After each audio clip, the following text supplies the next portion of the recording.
Okay,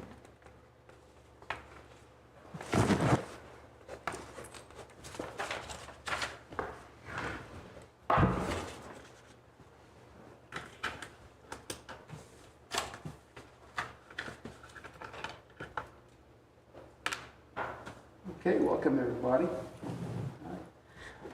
It is now 6:02. We'll call this meeting to order, the Montgomery Planning and Zoning Commission, on April 5th, 2022.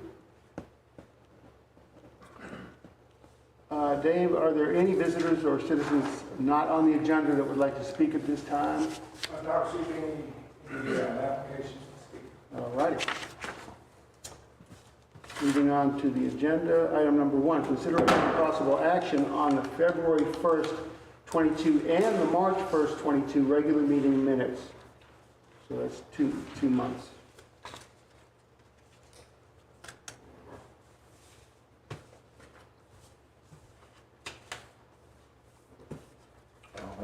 I'll make a motion to approve the February 1st, 2002 minutes. I second. We have a motion, we have a second. All those in favor say aye. Aye. Aye. The motion passes. And I'll make a motion to pass March 1st, 2022. And I second. We have a motion, we have a second. All those in favor say aye. Aye. Aye.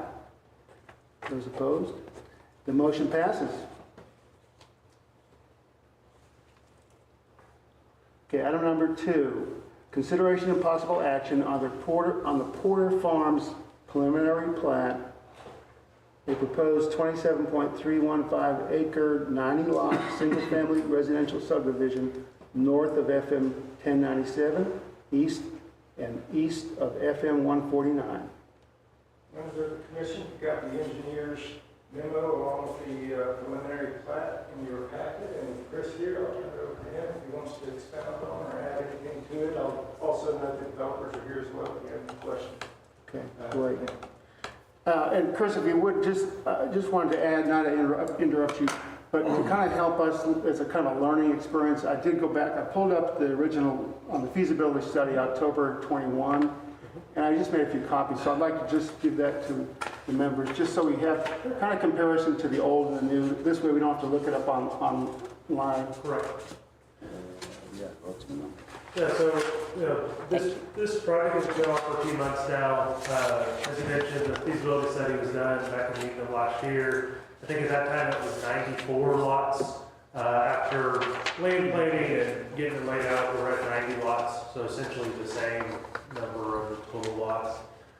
Just kind of a reminder of the process. So the feasibility study was done. It defines water and sewer needs and any drainage, transportation type concerns. They go through the preliminary planning process, which only goes to P&Z. This gets approved, and what this does is it allows them to continue to move forward with their development plan. Next, we'll come back, as you'll see the construction plans, and you'll see the final plat. So you'll see this at least 2 more times, at this commission for this project. So what's on their preliminary plat? This is just north of 1097, running on 149. So it's 27 acres, as you mentioned, 90 lots. Previously, back in December of last year, they received variances for minimum lot width, lot area, right-of-way width, and building setback or building lines for the side lot. Those are listed on sheet 2 of the preliminary plat. And then on sheet 1, we have reviewed it. We went through a couple rounds of comments, and it meets all the requirements of the city in terms of what they need to show, etc. So again, this is subject to change. As they get through design, there might be some tweaks, but overall, this is what we're going to expect to see when they produce the design plans, etc.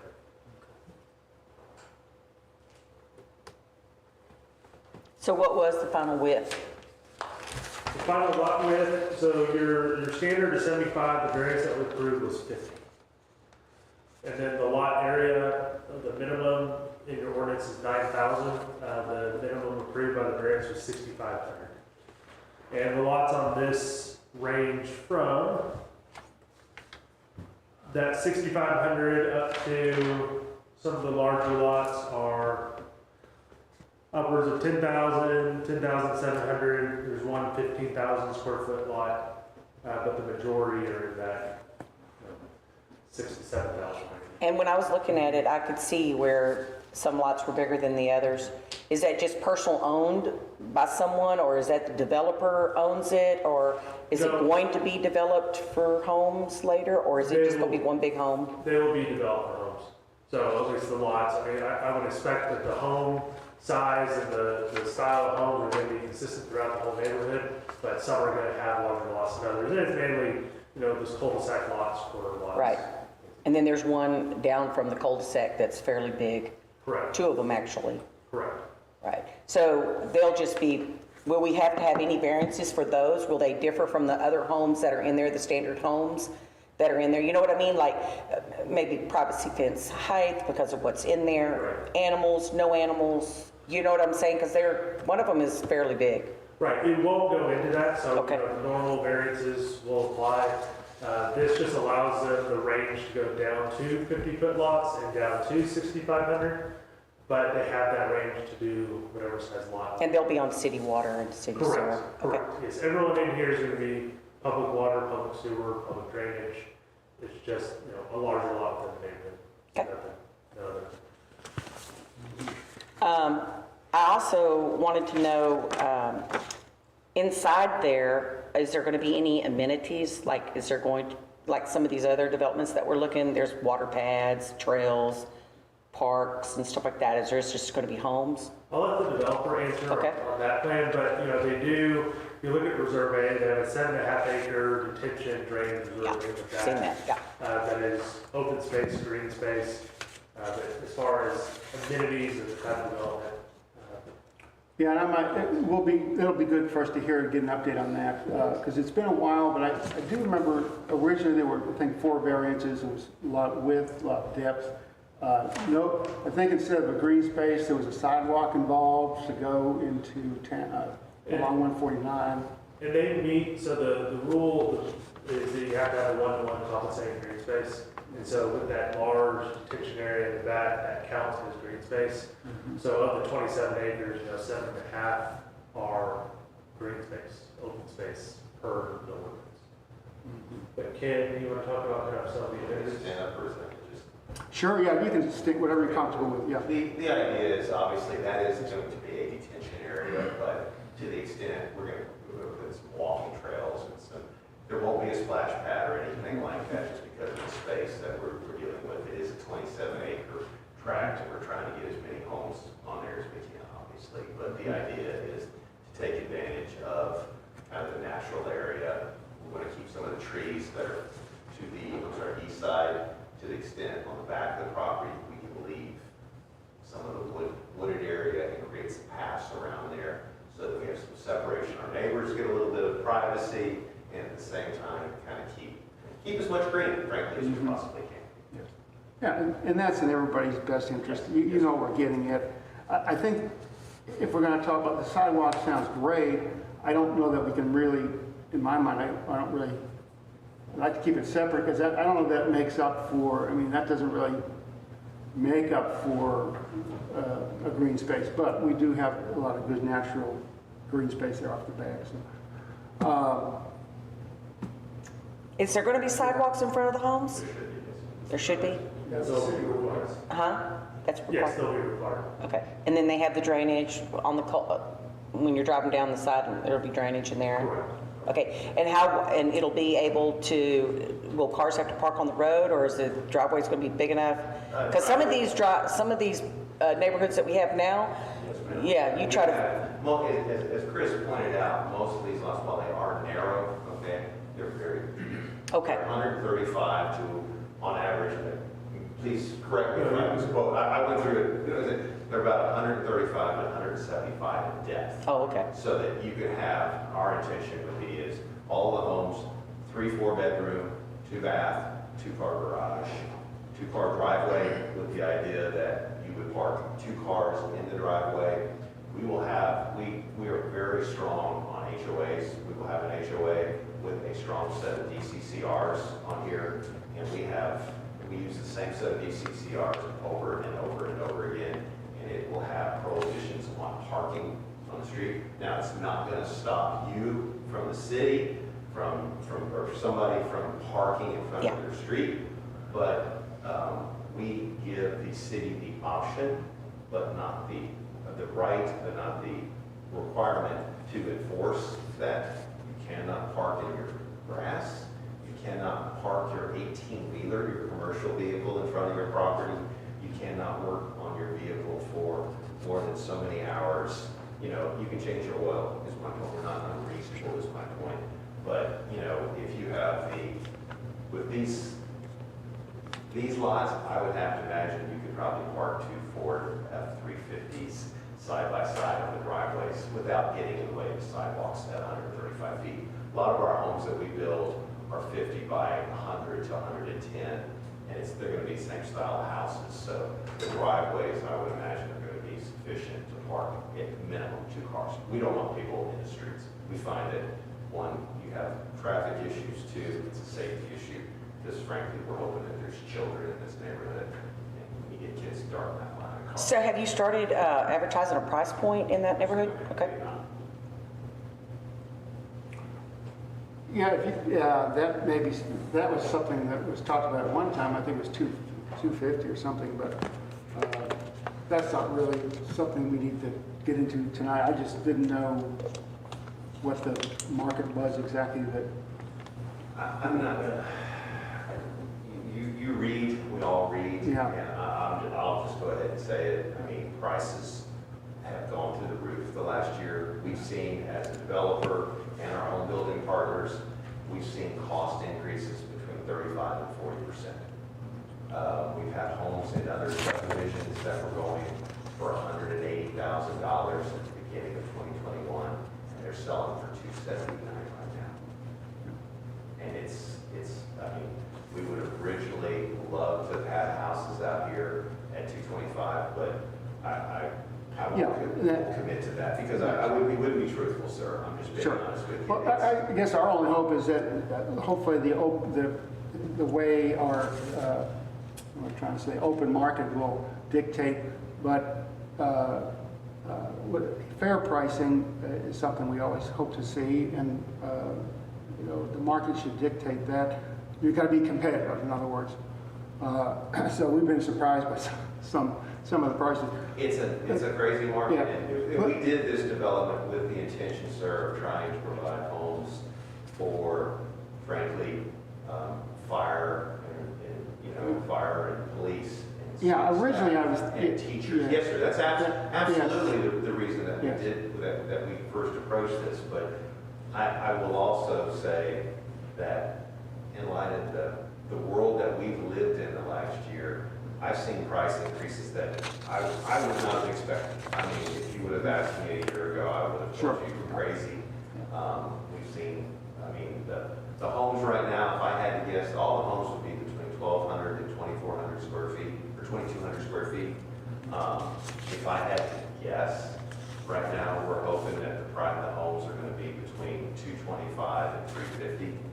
Obviously, you're going to have some of them, and it's a range. You've got a 1,200 to a 2,200 square foot house, so there's going to be a pretty good range in there. Sure. But the idea is that, you know, a number of those homes would be, you know, available for the working person. Sure. Yes, that was, I Yeah, know that was the and original still, that's intent. our hope. Yeah, That is our hope. and excuse me, it's been a while since we saw the original impact study. So I just can't remember, I'm thinking the developer listed as Waterstone? Is Yes, that- that's our hope. It is Waterstone, okay. Yes, sir. Unrelated to Okay. Waterstone. It's not, the Waterstone subdivision and Waterstone Development Company are completely. Oh, yeah. Okay. We're not that. Yeah, because I was Okay. like, wow. We do developments, Yeah. just so the commission knows, we have developments currently in Madisonville, Huntsville, Conroe, we're looking here obviously, Wharton, Angleton, Dayton. Okay, all right.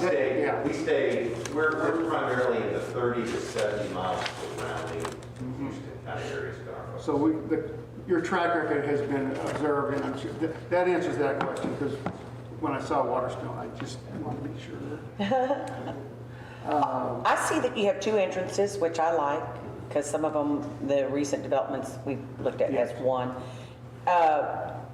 And I'm looking on here, and sometimes I'm geographically challenged.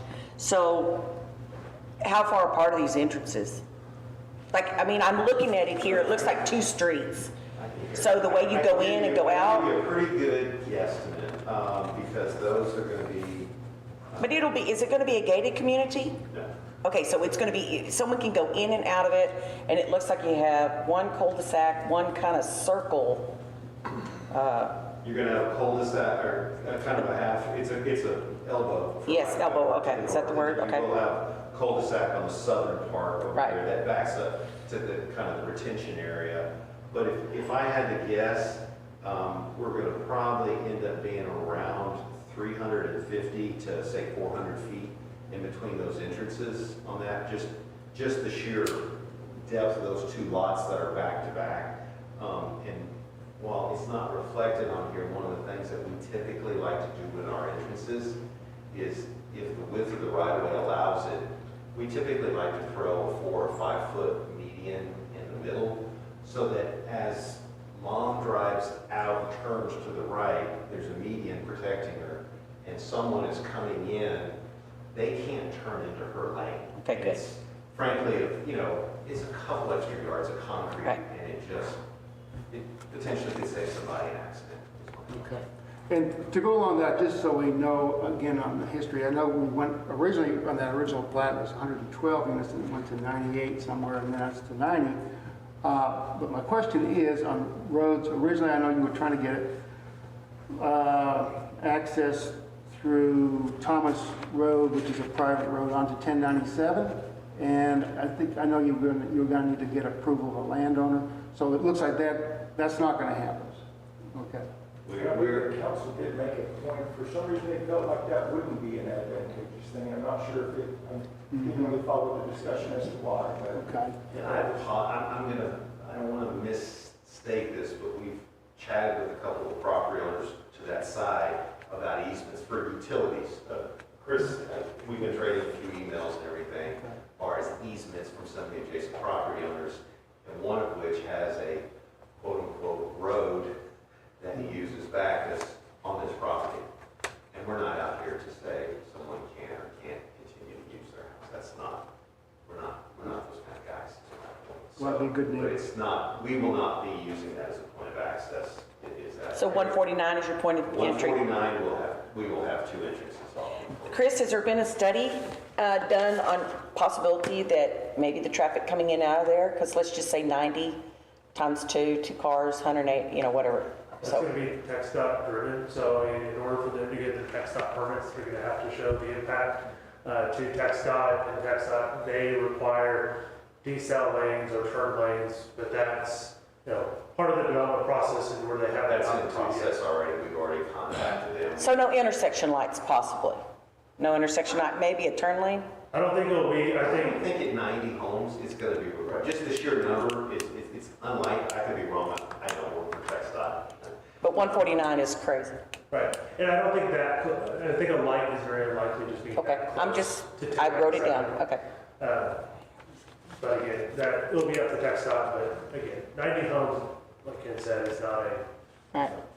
huge. The initial traffic impact study that we hired a consultant for, did not. his Warrant description doing all that? warrant that. But obviously, we take orders from TxDOT. Okay.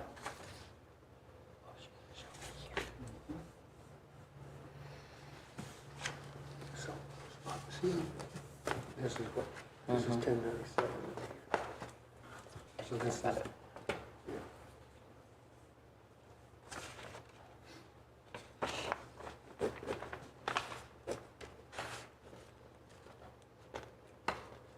so just as a learning experience for us too, you know, typically, how do you go from that original plat, I know, which was kind of just we were a little concerned because it looked like all straight, you know, but is that's typical, and then you refine it as you go? So I mean, you know, the first, you know, came in for the feasibility study was a very high level look at how can we use this property, what is the cost to do so. Now, and then once they had that study, came back for the variances, tie down the lot boundaries. If you look at the feasibility study, the boundary of the tract also is a little bit different. This, the bump, well, for lack of a better term, that goes into the property wasn't as considered on that, just because of, with a lot of things, this area and all throughout Montgomery, property lines, things of that, there's a lot of history and trying to get them tied down. So once they got the property tied down, they got the variances approved, then they're able to go and find the land plan and also do some additional engineering analysis, things of that, for how much Right. detention they needed to back Okay. Yeah. to hone in. Okay. And the only other thing on that is just, on water and sewer, I know you've done the studies on, well number 3, with the new groundwater storage, we're staying ahead of this. I know there was some concern about some of the timing on all that. Correct. Yeah, from a water capacity standpoint, we have, with this one, it's across the street. So, they have, proximity to the plant and the capacity, that's really kind of a non-issue. Yeah. I know there's, been a lot of talk about the Redbird property, and those are the other side of the water capacity. That is more based on location than a ability to produce water. We can produce a bunch of water, it's just pumping it, the very essentially opposite side of the city. And that's the driver for this one, or for that one. Yes. And then so what they're gonna do is they're obtaining an easement out to 1097, so they're over water off of 1097, and also will connect back at 149, so it'll be a looped. We go from a 6-inch to a 12-inch. That's correct. Yeah. And then as far as sewer goes, the sewer will flow out down to 1097 and then go up Buffalo Springs, up to the plant. So there is some part of there was a feasibility of some lift station upgrades and things like that need to be done in order to accommodate the flow. Thank you.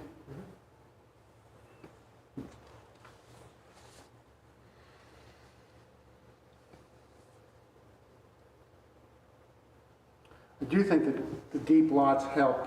We always get a little concerned about everything's gotten so small now. It does help with the livable space there. Yeah, because your standard is 120 feet. Yes. So on These are going to be really nice. 15 feet. Yeah. We should have some nice backyards. Yes, that's what I was thinking. Or beautiful front yards, whichever. And just putting that bend in the road, Lancaster Lane, it just, instead of being just straight, just little things like that, I think those, we want, no matter what the price level is, even if we're looking at low income, we want to have some character, we want to have something that's the homeowner can be proud of. And we hope so. I think we shared today that, kind of frankly, be on the lookout for maybe an old windmill or something, that the entrance to the subdivision, it's not just we're not going to throw up a paint sign. We typically try and, quarter farms, a little bit of personality and everything. Exactly. And frankly, the houses are, are one of the home builders is the primary one we're going to share with the council here next month, and I don't mind sharing with you guys is First America Homes. They're a division of the City of Raleigh Company. They'll be at least, if not the primary builder, or the single builder, at least the primary builder in the subdivision. And when you look at their homes, they build a really nice home. They use, it does have some of the hardy and everything, but they use stone and brick with it. And it's typically 3 sides.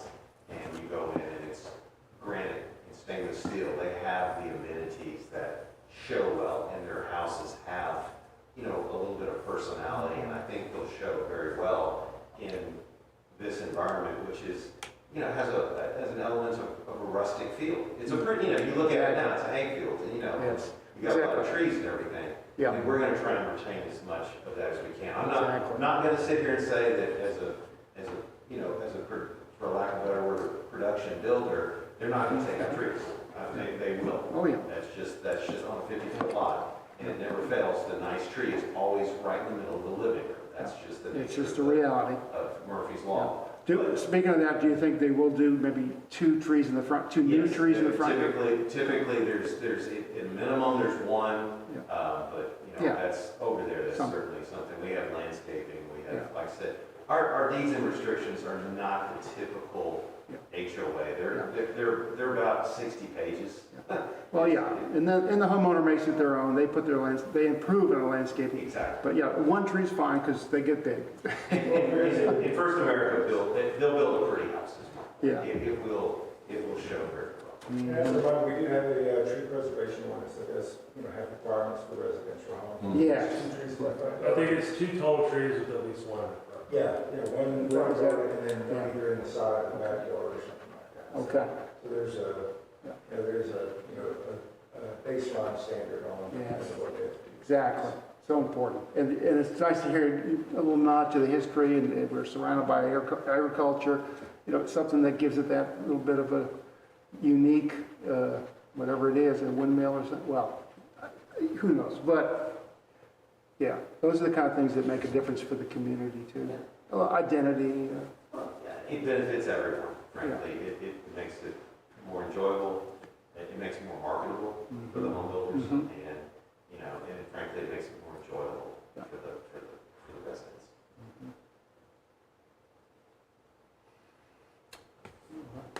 All right, if we're done, Yeah, you could use a I motion. will make a motion to approve the preliminary plat for Porter Farms subdivision. A second. We have a motion, we have a second. All those in favor say aye. Aye. None opposed, the motion passes. And thank you. Okay, moving on This is what I to item number 3, yes, the Redbird Meadows Development Update. There is no action item on this, we just want to bring this to you as these conversations have been ongoing with the city attorneys, the engineers, city staff, and as we're getting closer to now a development agreement that includes, again, as you know, this property is just over 400 acres located in the southwest side of the city, meant to be entirely single-family residential with a mixture of lot sizes. Right now, the most current land plan that we have passed out, I'll just add the note that I'll take that back at the end of the meeting because it's just a draft document. So not set in stone yet, but it's very, very close. But they're looking at 3 phases, with the first phase being just under 170 homes, the phase 2 being 124, and then phase 3, the final phase, being 244. Is there anything, Chris, that you want to hit just in terms of high points, or? No, so again, you can see on here, there's a mixture of sizes ranging from 60 by 140 to 110 by 200 foot lots. So again, when this feasibility was done, it was a year and a half ago or so when this was done, so obviously a lot has changed in the world since then. But in terms of the overall look and feel development, it's the same. So the discussions that are ongoing are regarding traffic, because obviously it's a lot of homes onto these streets. They do have access to Spring Branch Road as well. So that's something that we're in discussions with as far as the timing of that connection to Spring Branch. Also, one thing to note is all their entrances are 2. Of their 4 entrances to the section, there's 3 of them are onto county streets. So we've been having meetings with Commissioner Walker and his office regarding their connections and improvements to those streets, turn lanes, etc., and the timing of those improvements, because we know that Old Townsville is not in the best shape of roads, and especially when you add construction of a 400-acre subdivision and then 550 homes on top of that. It's a lot of traffic. So those are all ongoing, but there's a lot of infrastructure improvements that will be done as part of this project in terms of additional water lines, lift stations, force main, and then ultimately leading to expansion of water plant and wastewater plant facilities. So there will be additional wastewater and water plant out? Not out there. So I mean, currently the city owns property in the hills of Town Creek neighborhood off of Emma's Way. 2.5 acres, just under an acre of property that the city's been planning for 10 years or so that they've had for a future water plant facility on the west side of town. And so likelihood is that will accelerate the timing of that. Again, just the ability to provide, I say it over and over again, but make it clear, it's not an issue of producing the water, it's the issue of getting the water out at high enough pressures and flows to this far side of the city. So that will accelerate the timing. When this feasibility was done, there's adequate pressure flow to get the first phase and most of the second phase. But then when you hit, drought, fire events is when we start seeing, potential concern with pressure, which is why we're looking to accelerate the timing of that in future phases. So this isn't a day one problem. So where are their main entrances coming from? What street? So they have 3 entrances on the old Brandonsville and then 1 on Spring Branch. And Spring Branch is, yes, Spring Branch will allow it to come out there. Is that an approval or non-approval or? Yes, they will be connected to Spring Branch. It's just a matter of when. It likely won't be with the first phase. It may be with the second phase or with the final phase. That's still to be determined because again, right now this is their phasing plan. The best that's what they have, but this could change. Mark is going to drive, how fast they're selling homes is when these other improvements may or may not be. Refresh my memory, is this this sits outside the city limits, correct? That's right. And it's a mud, and then the city's eventually going to take it Sort of all over. at the same time, the city will consent to the creation of the mud, accept the petition for annexation, and the development agreement that, again, kind of buttons up the infrastructure stuff and the what needs to happen and when it needs to happen on the infrastructure side. They do not need to follow, or do they need to follow our ordinances for lot sizes? They do, and they will. One of the things that we're hoping to put into the development agreement is a standard on, based on this land plan, if they're telling us, hey, there's X number of lots that do not meet the 75-foot width, the preference of staff is to put that into the development agreement and get it all set in stone and locked in up front. One, it gives some planning, purposes on, really on both sides, because you don't want to plan and, agree to something as a city and say, yes, this all looks good and we want to do this. And then come back later and say, well, never mind, we've changed our minds now. We don't want to, give you that variance, even though it's been, open and discussed and planned on. So we don't end up in a situation where we come back with, 6 different variances over 3 phases. The idea is that the development agreement will encapsulate everything that everybody wants to do. Everybody says, this is what we're going to do. And then we don't end up in situations again where we're coming back with variances and we do that as part of the development agreement. Is the city going to try to make the minimum in the ordinance stick, or are they going to ask for variances, do you think? I think we're going to see variance requests or as part of the agreement, as part of the development agreement, the city, again, right now the current discussions, which are not involved in city council, which is the folks that make the decision. Yeah, we would like those 60-foot lots to be approved going into this deal. Again, so we're not agreeing to it up front, everybody's signing everything, everybody's writing off the checks. And then they come to us and say, okay, now we're ready to go. And then we say, well, never mind, we had to change our heart on that. We're going to do, something Right. else. Okay. Because we keep saying this every time we have a meeting, is they come in here and they just downsize, make it smaller, make it, they don't go to the standard, they want it below the standard so they can cram some more houses in there, To be fair, it's our standard, and our standard is very atypical of almost any city Yeah. that you'll find, right? I mean, 75-foot, lot width in today's world is not a common thing by any Not stretch. anymore. So I don't want y'all to feel like we've got, some baseline standard that everybody's using, because that's not the case. Yeah. I mean, and again, those types of things, they're market driven. I mean, we've had, conversations, and I've heard, oh, well, you can just build a smaller home, but still give an acre's, worth of land for the yard, so everybody has a big yard. But Everybody wants to mow an acre of grass. Number two, the land cost or, ultimately, or, the development cost, the construction cost, all that is going to play into, kind of the size of the lot and, and effectively, what is marketable for these folks that are out doing these projects. So all this is going to come together as, like, it's all going to work together. And by the time it's presented to us, the annex and where the water's going and what the variances that they're requesting, what is going to be done to Old Plantersville Road to accommodate the influx of more cars and stuff. So right now, you're just warning us.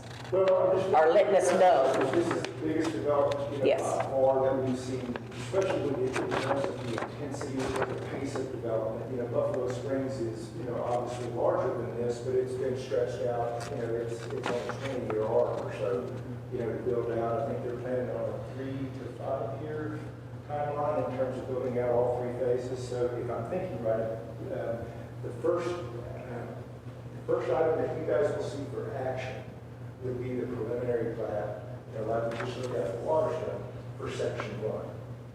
Okay. So we'll see that, the preliminary plat there, but to give you guys sort of a background and an understanding of, the ongoing discussions that, again, the city and the development team are having. We just wanted to keep you guys apprised of, what this is and where it's going. To go along with what Bill was asking, originally there was some concern about the sharing of the mud with Dobbin, and maybe you touched on this, but where are we at as far as the Dobbin connection?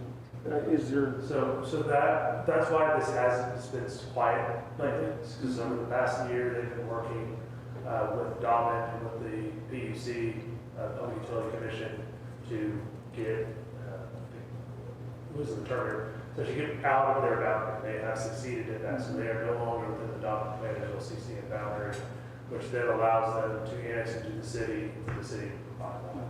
But this is something that must happen all the time. I would think it's not uncommon as you work spread outward. You're going to, invariably, you're going to have to share or combine. And there are, situations where, districts, and I'm, getting out of my element, but, we're 2 different, jurisdictions. They may have, what is it called, an interconnect or an emergency connect, or, where 2 water systems, they're not, mixing water all the time. But in the event of an emergency, water from one district could flow into the other, on an as-needed basis. In other words, we have a 12-inch water line that ruptures that, gets hit by a contractor, rather than, a certain, development, being out of water until it's fixed. We're able to then, share water with the other district, obviously metered and, paid for, but that's not uncommon. And, as we move west, just in general, and we won't see it on things like the residential development, but in terms of the overlapping districts, right now for the commercial development that happens, anywhere out of the city limits, ESD2 will be the ones who get that 2% sales tax. So if I'm thinking right, it's just the 2%. State still gets 6 1/4, but effectively, say, so I'll use, P6 Farms. They open a grocery store in front of P6 Farms, and then it's selling, groceries. ESD2 will get that sales tax, even if they become in our city limits, even if they're annexed into our city limits, until we negotiate, some type of agreement, with them. So in addition to water, there are other types of overlapping things that you have to work out as you move into, into areas that are outside your normal boundaries. So. And when this first came up, I know we just talked briefly, this is more on a lighter note, but that railroad track looks real close. As we move into the future, there probably won't be any changes with that. That will always be used, somewhat busy. I just wonder if they've given some thought about if there's going to have to be any kind of sound barrier or anything. Probably not, but Right, my guess is not, they did talk about, it's not much of a sound barrier at all, but they talked about, just the other day, they're talking about, leaving the hedgerow there, certainly, vegetation Sure. can help to buffer sound, it's Yeah. already got the vegetation there. In terms of that line, that is an active line, it's gonna stay an active line for a long time, unless, something major were to change, but yeah, they'll have to, it's not that it's good or bad. I mean, it could be kind of a fun symbol that they could talk about what time of day the train comes through. And you have to put some kind of a happy hour thing out there. yeah, I believe that, when this is built out, 5, 6 years from now, we'll be, I know we'll be talking about, the railroad quiet zones and things like that, where, again, you try to get the railroad not to use their horns, and that's a mountain, to move, for sure, but yeah, this was, the first thing, or one of the first things that I thought of was the noise, from the train horns. But I'm assuming they've done their homework on that.